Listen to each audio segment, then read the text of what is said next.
कभी आपने सोचा है कि हमें वाइट कलर क्यों दिखता है? तो जो ऑब्जेक्ट सारे के साथ कलर को रिफ्लेक्ट बैक कर देता है वो हमें वाइट दिखता है। बट मिरर में भी तो यही होता है ना। तो मिरर और एक वाइट ऑब्जेक्ट अलग अलग क्यों दिखते हैं?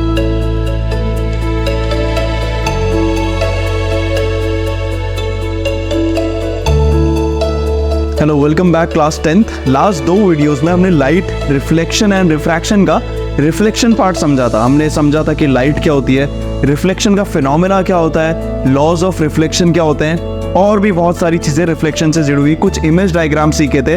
अगर आपको याद हो, मैंने आपसे कहा था रूल्स ऑफ इमेज डायग्राम समझना बहुत ज़्यादा ज़रूरी है। दो या दो से ज़्यादा रूल्स यूज़ करके हम कोई सा भी इमेज डायग्राम ईजिली बना सकते हैं। हमें बस ध्यान में ये रखना है कि किस इमेज डायग्राम में कौन सा रूल एप्लीकेबल है और कौन सा नहीं है।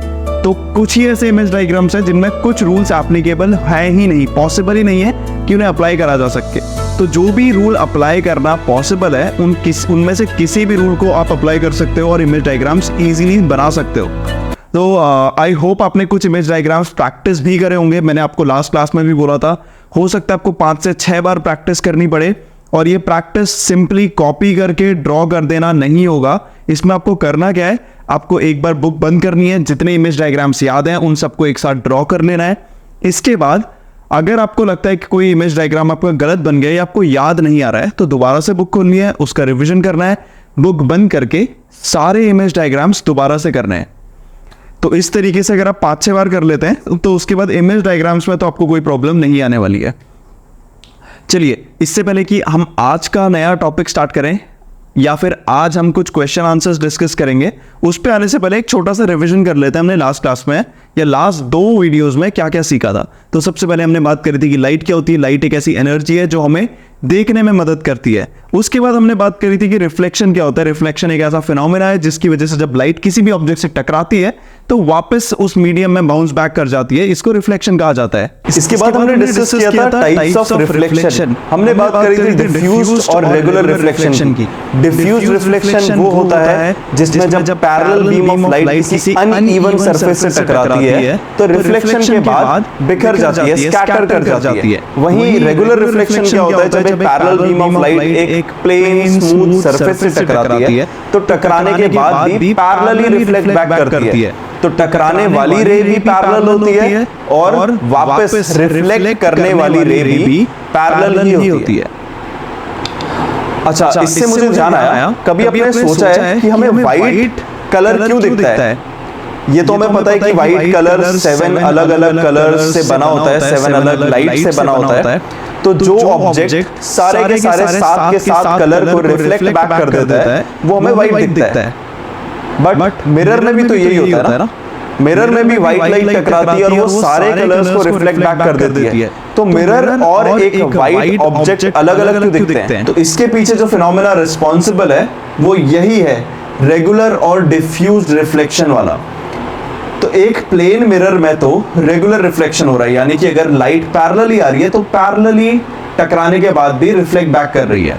वहीं डिफ्यूज रिफ्लेक्शन में क्या हो रहा है, एक अगर पैरेलल बीम ऑफ लाइट भी आ रही है तो रिफ्लेक्शन के बाद स्कैटर कर जा रही है, इधर उधर बिखर जा रही है, इसीलिए एक प्रॉपर इमेज नहीं बना पा रही है। वही व्हाइट ऑब्जेक्ट में होता है, अगर व्हाइट ऑब्जेक्ट पे टकराने वाली लाइट रिफ्लेक्शन के बाद बिखर जाए तो वो इमेज फॉर्म नहीं करती है। वहीं मिरर एक प्रॉपर इमेज फॉर्म कर पाता है, क्योंकि टकराने वाली लाइट अगर पैरेलल है तो, क्योंकि एक रेगुलर रिफ्लेक्शन है, टकराने वाली लाइट अगर पैरेलल बीम है तो रिफ्लेक्ट बैक करने वाली लाइट भी पैरेलल बीम ही होगी। चलिए आगे बढ़ते हैं, लॉज ऑफ रिफ्लेक्शन पे आते हैं। तो लॉज ऑफ रिफ्लेक्शन का पहला लॉ है कि जो एंगल ऑफ इंसिडेंस है वो एंगल ऑफ रिफ्लेक्शन के बराबर होगा। एंगल्स हम सारे नॉर्मल के साथ मेजर करते हैं। एंगल ऑफ इंसिडेंस यानी कि इंसिडेंट रे, यानी कि टकराने वाली रे जो नॉर्मल के साथ एंगल बनाती है उसे एंगल ऑफ इंसिडेंस कहते हैं। वहीं टकराने वाली रिफ्लेक्ट बैक करने वाली या फिर रिफ्लेक्टेड रे जो एंगल नॉर्मल के साथ बनाती है उसे एंगल ऑफ रिफ्लेक्शन कहते हैं। दूसरा लॉ हमें बताता है कि इंसिडेंट रे, रिफ्लेक्टेड रे और नॉर्मल तीनों एक ही पॉइंट यानी कि पॉइंट ऑफ इंसिडेंस पे होते हैं और एक प्लेन पे लाई करते हैं। यानी कि तीनों के तीन एक ही सिंगल प्लेन ऑफ या फिर एक शीट ऑफ पेपर पे उन्हें ड्रॉ करा जा सकता है। ऐसा नहीं होगा कि दो एक शीट पे ड्रॉ हो रहे हैं और एक बाहर निकल रहा है। इसके बाद हमने बात करी थी रूल्स ऑफ इमेज फॉर्मेशन। इसके बाद हमने बात करी थी कि किस तरीके से दो टाइप के मिरर्स होते हैं, कॉनकेव और कॉन्वेक्स। कॉनकेव मिरर एक ऐसा मिरर होता है जिसमें केव लाइक स्ट्रक्चर से रिफ्लेक्शन हो रहा होता है, यानी कि ये वाली साइड पॉलिश होती है। वहीं अगर हम इस साइड को पॉलिश करते हैं और इस साइड से रिफ्लेक्शन हो तो इसे कॉन्वेक्स मिरर कह देते हैं। इसमें अलग अलग टर्मिनोलॉजीज की भी हमने बात करी थी। हमने बात करी थी सेंटर ऑफ कर्वेचर क्या होता है। हम कहते हैं कि ये स्फेरिकल मिरर या कॉनकेव या कॉन्वेक्स मिरर एक बड़े स्फेयर का काटा हुआ पार्ट है। तो ये जो बड़ा इमेजिनरी स्फेयर है जिसका ये एक पार्ट है, उसका सेंटर ऑफ कर्वेचर होता है। इस सेंटर ऑफ कर्वेचर से पास होने वाली इमेजिनरी लाइन जो इसके मिरर के सेंटर यानी कि पोल से पास होते हुए जाती है उसे प्रिंसिपल एक्सिस कहते हैं। तो प्रिंसिपल एक्सिस दो पॉइंट से पास हो रही है, एक तो सेंटर ऑफ कर्वेचर और एक है पोल। पोल क्या है? इस मिरर का सेंटर, जो रिफ्लेक्टिंग सरफेस है उसका बीच वाला पार्ट, सेंटर, उसको पोल कहते हैं। फिर हमने बात की थी रेडियस ऑफ कर्वेचर की। तो रेडियस या जो भी डिस्टेंसेस हैं, हमने बात करी थी कि हम मेजर करते हैं पोल से। जैसे सारे एंगल्स नॉर्मल के साथ मेजर करे जाते हैं, वैसे ही सारे डिस्टेंसेस पोल के साथ मेजर करी जाती हैं। तो रेडियस ऑफ कर्वेचर यानी कि कर्वेचर का ये कर्व सरफेस का रेडियस, तो सेंटर ऑफ कर्वेचर से पोल तक की डिस्टेंस को रेडियस ऑफ कर्वेचर कहते हैं। फिर आती है फोकल लेंथ। इससे पहले फोकस समझना जरूरी है। तो फोकस एक ऐसा पॉइंट है जहां पे रिफ्लेक्शन के बाद parallel beam of light meet करती है। अगर इस मिरर पे एक पैरेलल बीम टकराती है, टकराने के बाद जिस पॉइंट पे वो मीट करती है उसको फोकस कहते हैं। और मजे की बात ये है कि ये फोकस सेंटर ऑफ कर्वेचर और पोल के बीच में बिल्कुल सेंटर पे लाई करता है, यानी कि radius of curvature twice of focal length होता है। फोकल लेंथ यानी कि पोल से लेकर के फोकस तक की डिस्टेंस। इसके बाद आ जाते हैं रूल्स ऑफ इमेज फॉर्मेशन पे। तो इसमें हमारे सिंपल से 4 रूल्स थे। पहला रूल था कि अगर कोई लाइट प्रिंसिपल एक्सिस के पैरेलली मिरर से टकराती है तो रिफ्लेक्शन के बाद फोकस से पास होती है। इसी का उल्टा, अगर लाइट फोकस से पास होते हुए मिरर से टकराती है तो रिफ्लेक्शन के बाद parallel to the principal axis हो जाती है। अगर कोई लाइट सेंटर ऑफ कर्वेचर से पास होती है तो उसी रास्ते पे वापस चली जाती है, क्योंकि हमने बात करा है कि सेंटर ऑफ कर्वेचर से पास होने वाली हर line center circumference of the circle पे परपेंडिकुलर होती है, तो वो खुद ही नॉर्मल है। तो angle of incidence is equal to angle of reflection होगा। इस वजह से 0 होने, एंगल ऑफ इंसिडेंस 0 और एंगल ऑफ रिफ्लेक्शन 0 होने की वजह से वापस उसी पाथ पे चले जाएगी। लास्ट रूल जो हमारा था, अगर कोई लाइट रे पोल पे इंसिडेंट होती है तो सेम एंगल बना करके रिफ्लेक्ट बैक कर जाती है। तो सिंपल से 4 रूल्स, इन्हें इमेज फॉर्मेशन के अलग अलग डायग्राम्स में कोई से भी 2 रूल्स को यूज करके सारे डायग्राम्स इजीली करे जा सकते हैं। इसके बाद हमने बात करी थी मिरर फॉर्मूला की। तो मिरर फॉर्मूला अगर आपको याद है तो 1/f is equals to 1/v plus 1/u, जिसमें कि v है इमेज डिस्टेंस और u है ऑब्जेक्ट डिस्टेंस और f of course focal length. इसके बाद हमने मैग्निफिकेशन की भी बात करी थी। मैग्निफिकेशन यानी कि एक लेंस या एक मिरर जो इमेज फॉर्म कर रहा है वो ऑब्जेक्ट से छोटी है या बड़ी है, तो इमेज का कंपैरिजन ऑब्जेक्ट के साथ मैग्निफिकेशन है। तो height of image upon height of object को मैग्निफिकेशन कहा जाता है। इसका एक और फॉर्मूला है जो इमेज डिस्टेंस और ऑब्जेक्ट डिस्टेंस से रिलेटेड है। तो -v अपॉन u भी इसका फॉर्मूला है। तो magnification m is equals to hi upon ho और -v अपॉन u। चलिए इस छोटे से रिवीजन के बाद क्वेश्चंस पे आ जाते हैं। विच mirror has a wider field of view? कौन सा मिरर है जिसमें हमें ज्यादा फील्ड दिख सकता है? तो गाड़ियों में आपने देखा है, गाड़ियों में जो रियर व्यू मिरर्स होते हैं उनमें हमें बड़ा एरिया दिख पाता है एक प्लेन मिरर के कंपैरिजन में। तो वो कौन सा मिरर होता है? हमने, अगर आपको इमेज डायग्राम्स याद है तो आप इजीली इसका आंसर कर सकते हो, वो कॉन्वेक्स मिरर में ही होता है। कॉन्वेक्स मिरर में सारे इमेजेस वर्चुअल इमेजेस होती हैं और छोटी बनती हैं। छोटी बनने की वजह से उनका व्यू, उनका फील्ड ऑफ व्यू बड़ा होता है। अगला क्वेश्चन है, if you want to see an enlarged image of your face, which mirror would you use, concave और कॉन्वेक्स? तो सिंपल सी बात है भाई, अगर हम कॉन्वेक्स मिरर यूज करते हैं तो सारे इमेज डायग्राम्स छोटे बनते हैं। जो इमेज फॉर्मेशन है वो हमेशा ऑब्जेक्ट से छोटा होता है। और कॉनकेव मिरर में अगर आपको ध्यान हो तो ज्यादातर सारे इमेजेस रियल बनते हैं, यानी कि मिरर में हमें नहीं दिखते हैं। बट एक ऐसा कंडीशन है, एक ऐसी पोजीशन ऑफ ऑब्जेक्ट है जिसके लिए वर्चुअल इमेज बनती है और बड़ी होती है, वो है पोल और फोकस के बीच में अगर ऑब्जेक्ट हो तो अगर हम एक ऐसा मिरर यूज करें जिसकी फोकल लेंथ जिस डिस्टेंस पे हम मिरर को रखने वाले हैं उससे ज्यादा हो, तो हमें उसमें एनलार्ज्ड इमेज दिख जाएगी। तो इसका आंसर सिंपली कॉनकेव मिरर है। अगला क्वेश्चन है, विच mirror always produces virtual diminished and erect image. तो हमेशा वर्चुअल डिमिनिश्ड और इरेक्ट इमेज सिर्फ और सिर्फ कॉन्वेक्स मिरर के केस में ही फॉर्म होती है। अगर आपको ट्रू या फॉल्स बताना हो तो क्या आप बता सकते हो क्या डाइवर्जिंग मिरर को रियर व्यू मिरर की तरह इस्तेमाल करा जाता है? तो सबसे पहले तो कन्वर्जिंग और डाइवर्जिंग मिरर्स होते क्या है? कन्वर्ज करना मतलब पास लाना, तो पास रेस को, लाइट को पास लाने वाला मिरर होता है कॉनकेव मिरर। लाइट को एक दूसरे से दूर या स्कैटर कराने वाला मिरर होता है कॉन्वेक्स मिरर। तो डाइवर्जिंग यानी कि दूर भेजने वाला मिरर, दूर भेजने वाला मिरर होता है कॉन्वेक्स मिरर। तो क्या वो रियर व्यू मिरर की तरह यूज करा जाता है? ऑफ कोर्स करा जाता है, क्योंकि वही एक ऐसा मिरर है जो कि वर्चुअल, इरेक्ट और डिमिनिश्ड इमेजेस बनाता है जिसमें फील्ड ऑफ व्यू बड़ा हो। तो इसका आंसर ट्रू होगा। अच्छा, नेक्स्ट क्वेश्चन है, why does a driver prefer to use convex mirror as a rear view mirror? तो कॉन्वेक्स मिरर को रियर व्यू मिरर की तरह इस्तेमाल करना क्यों प्रेफर करते हैं ड्राइवर्स? तो सिंपल सा लॉजिक है कि भाई कॉन्वेक्स मिरर में जो इमेजेस बनती है वो रियल बनती है, आप एक्चुअल में उन्हें मिरर में देख पाते हो। दूसरा इरेक्ट बनती है, सीधी बनती है, ऑब्जेक्ट्स आपको सीधे सीधे दिखेंगे, आइडेंटिफाई करने में आसान होगा। दूसरा डिमिनिश बनते हैं, रियल ऑब्जेक्ट से थोड़ी सी छोटी इमेजेस बनती है जिसकी वजह से फील्ड ऑफ व्यू बढ़ जाता है, यानी कि आप ज्यादा एरिया देख पाते हो शीशे के अंदर। तो ये तीन रीजंस हैं, तीनों लिख दोगे तो मार्क्स पूरे हैं। अगला क्वेश्चन आता है कि क्या हम कॉनकेव मिरर को यूज कर सकते हैं रियल व्यू मिरर की तरह? अगर नहीं कर सकते तो क्यों नहीं कर सकते? तो ऑफ कोर्स नहीं कर सकते हैं, और रीजन ये है कि कॉनकेव मिरर में सारे इमेज डायग्राम्स में इमेज है वो हमेशा रियल और इन्वर्टेड बनती है। तो रियल और इन्वर्टेड इमेज मतलब कि रियल इमेज को हम शीशे पे नहीं देख पाएंगे, इन्वर्टेड है आइडेंटिफाई नहीं कर पाएंगे। और एक ही ऐसा केस है जिसमें जो इमेज है वो वर्चुअल और इरेक्ट बनती है, और वो केस है जब ऑब्जेक्ट पोल और फोकस के बीच में हो। पोल और फोकस के बीच में अगर ऑब्जेक्ट होता है तो उसके लिए हमें फोकल लेंथ बहुत ज्यादा बड़ी करनी पड़ेगी, तभी दूर के ऑब्जेक्ट दिख पाएंगे। और अगर हम ऐसा कर भी लेते हैं तो जो इमेजेस बनेंगी वो बहुत ज्यादा बड़ी बनेंगी, यानी कि हमें कुछ ही ऑब्जेक्ट दिख पाएंगे, तो हमें हमारा जो फील्ड ऑफ व्यू है वो बहुत छोटा हो जाएगा। तो इसीलिए ये तीन रीजंस की वजह से हम कॉनकेव मिरर को रियर व्यू मिरर की तरह यूज नहीं कर सकते हैं।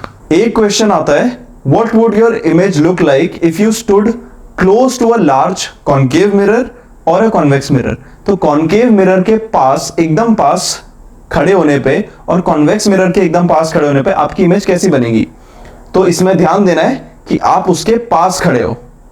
तो अगर आप कॉनकेव मिरर के एकदम पास खड़े हो, यानी कि आप पोल और फोकस के बीच में कहीं खड़े हो, तो आपकी इमेज वर्चुअल बनेगी, इरेक्ट बनेगी और एनलार्ज बनेगी। इसके लिए आपको इमेज डायग्राम्स याद होने चाहिए। तो अगर आपको इमेज डायग्राम्स थोड़े बहुत समझ में आते हैं, याद हो जाते हैं, तो ये आंसर्स करना काफी आसान हो जाता है। वहीं अगर कॉन्वेक्स मिरर की बात करें तो कॉन्वेक्स मिरर में अगर आप मिरर के पास खड़े हैं तो आपका इमेज हमेशा वर्चुअल, इरेक्ट और डिमिनिश्ड बनेगा। That's the simple answer. काफी आसानी से ये सारे क्वेश्चंस करे जा सकते हैं, बस थोड़ा सा कॉन्सेप्ट को समझने की जरूरत है। चलिए आगे बढ़ते हैं। एक बड़ा ही इंटरेस्टिंग क्वेश्चन मुझे देखने को मिला था कि a boy is standing close to a mirror, his head appears to be larger, the middle portion appears to be the same size, whereas the legs appear to be smaller in size. तो इसमें ध्यान रखना है, और हमसे पूछा गया कि ये तीनों मिरर्स, तीन मिरर्स के कॉम्बिनेशन ये मिरर है, तो तीनों मिरर्स कौन कौन से हैं आपको सीक्वेंस में बताना है। अगर वो एक, मैं समझा देता हूं उसे, अगर एक लड़का एक ऐसे शीशे के सामने खड़ा है, पास में खड़ा है, जिसमें कि उसका सर, जो एक्चुअल उसका सर है उससे बड़ा दिखता है, middle part of the body उतना ही दिखता है और लेग्स छोटे दिखते हैं, तो पास खड़ा होना मतलब पोल और फोकस के बीच में अगर कहीं खड़ा है, तो पोल और फोकस के बीच में बड़ी इमेज कहां, किस मिरर के केस में बनती है? कॉनकेव मिरर के केस में। वहीं अगर वो सेम साइज का बन रहा है तो ऑफ कोर्स प्लेन मिरर होगा। तो कॉनकेव, प्लेन और कॉन्वेक्स इसका सही आंसर है। अगला बड़ा इंटरेस्टिंग क्वेश्चन है, an object is kept at a distance of 5 centimetre in front of a convex mirror. एक कॉन्वेक्स मिरर के 5 सेंटीमीटर आगे एक ऑब्जेक्ट रखा गया है, इस कॉन्वेक्स मिरर का फोकल लेंथ भी गिवन है 10 सेंटीमीटर। तो आपको बताना है कि पोजीशन क्या होगी इमेज की, मैग्निफिकेशन क्या होगा और उसका नेचर क्या होगा। तो सबसे पहले तो आपको इमेज डायग्राम से समझा देता हूं कि हो क्या रहा है। ये कॉन्वेक्स मिरर है, यहां पे इसका फोकल लेंथ लेट्स से ये सेंटर ऑफ कर्वेचर, और यहां कहीं पे ऑब्जेक्ट रखा गया है 5 सेंटीमीटर दूर, ये गिवन है 10 सेंटीमीटर। तो हालांकि आपको इसमें इमेज डायग्राम बनाने की जरूरत नहीं है, सीधे आप मिरर फॉर्मूला इस्तेमाल कर सकते हैं 1/f is equal to 1/b plus 1/u। तो इसमें f हमें गिवन है 10 सेंटीमीटर, ऑब्जेक्ट की डिस्टेंस यानी कि u गिवन है 5 सेंटीमीटर। v कैलकुलेट करना काफी आसान है, सिंपली हमें इसमें वैल्यूज पुट करनी है। u, अच्छा साइन कन्वेंशन का भी इसमें ध्यान रखना है। तो फोकस तो 10 ठीक लिखा है, बट क्या u 5 है या -5 है? तो हम, अगर आपको ध्यान हो, मैंने आपको बताया था साइन कन्वेंशन में क्या होता है, इस साइड सब पॉजिटिव, इस साइड सब नेगेटिव, ऊपर को सब पॉजिटिव, नीचे सब नेगेटिव। तो u की जगह पे मैं -5 लिख दूंगा, ये हो जाएगा 1/v is equal to 1/10 plus 1/5। ये -1/5 हो जाएगा, -1/5 इक्वल्स टू के दूसरी साइड जाएगा तो प्लस हो जाएगा। सिंपली एलसीएम लेना है 10, 1 + 2 3/10, 1/v आ गया है, तो v आ जाएगा 10/3 सेंटीमीटर। अब आपको ये ध्यान देना है कि v भी पॉजिटिव है, तो हमें ये तो समझ में आ गया कि जो इमेज बन रही है वो कहीं इस साइड ही बन रही है, यानी कि रियल और यानी कि वर्चुअल और इरेक्ट बनेगी। मिरर के पीछे बन रही है तो वर्चुअल ही होगी। अब मैग्निफिकेशन भी इजीली कैलकुलेट कर सकते हैं। देखिए मैग्निफिकेशन का हाइट वाला फॉर्मूला तो नहीं लगेगा क्योंकि हाइट गिवन है ही नहीं, बट -v/u वाला तो हम लगा सकते हैं।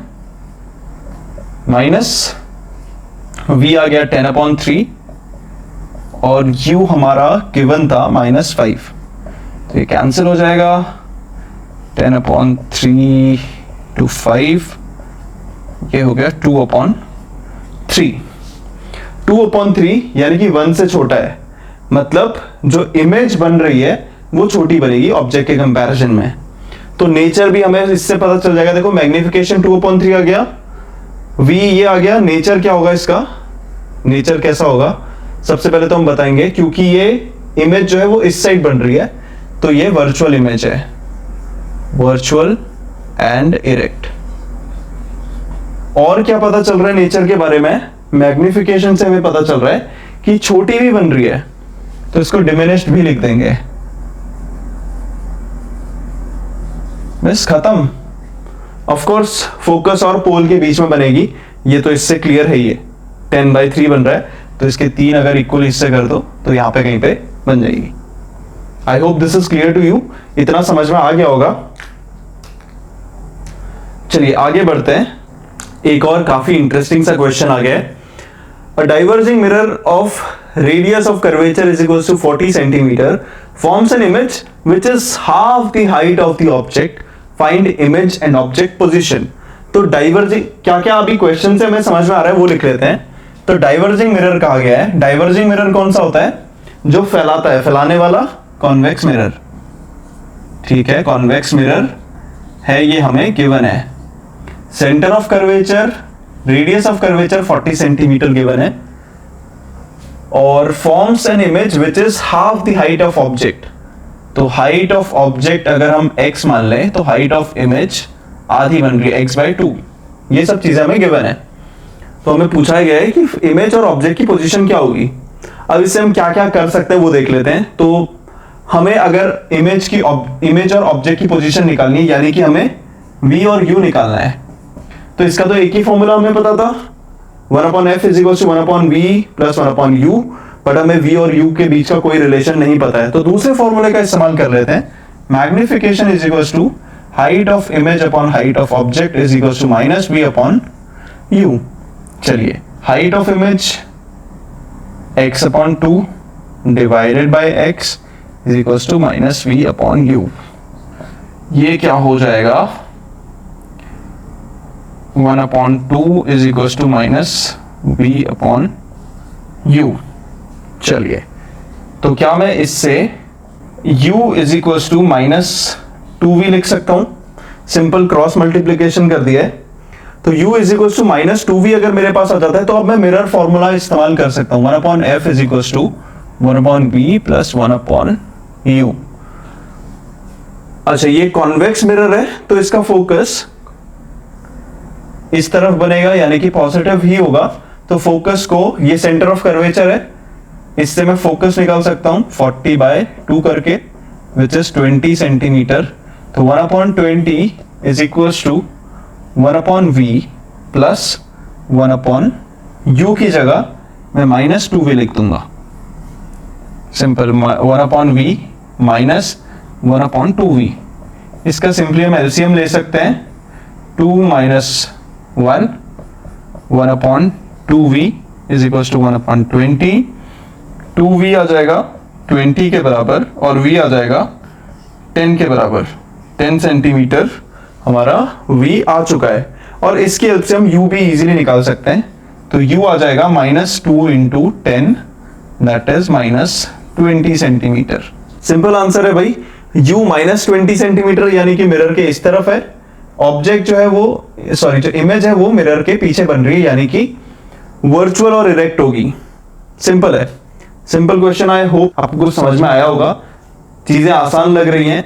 मैं आज आपको सिर्फ कुछ थ्योरेटिकल क्वेश्चंस और सिर्फ एक आधे न्यूमेरिकल्स बता रहा हूं।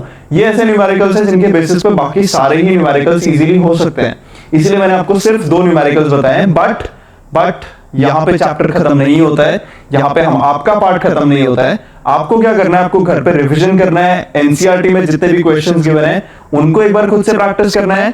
एस चांद या कोई भी और रेफरेंस बुक लेकर के आपको उसके भी क्वेश्चंस प्रैक्टिस करने हैं। So just try it out, ज्यादा से ज्यादा क्वेश्चंस करने की कोशिश करिए। जो चीजें समझ में नहीं आती हैं उन्हें हम नेक्स्ट क्लासेस में दोबारा से रिवाइज कर लेंगे। But I want you to participate. थोड़ा सा आप कमेंट्स में अपने क्वेश्चंस पूछिए, अगर कोई डाउट्स आते हैं, कोई ऐसे इंटरेस्टिंग क्वेश्चंस आपको मिलते हैं जिनके आंसर्स आपको नहीं पता है, तो वो भी आप कमेंट बॉक्स में पूछ सकते हैं। अगर आपको चीजें पसंद आ रही हैं, आइडियाज, क्लासेस, कॉन्सेप्ट समझ में आ रहे हैं, तो like the video, share it with all your friends. अपने दोस्तों को भी हेल्प करो ये चीजें समझने में, and of course subscribe to this channel. I hope you got to learn something new. Stay curious, keep learning, and I'll see you in the next one.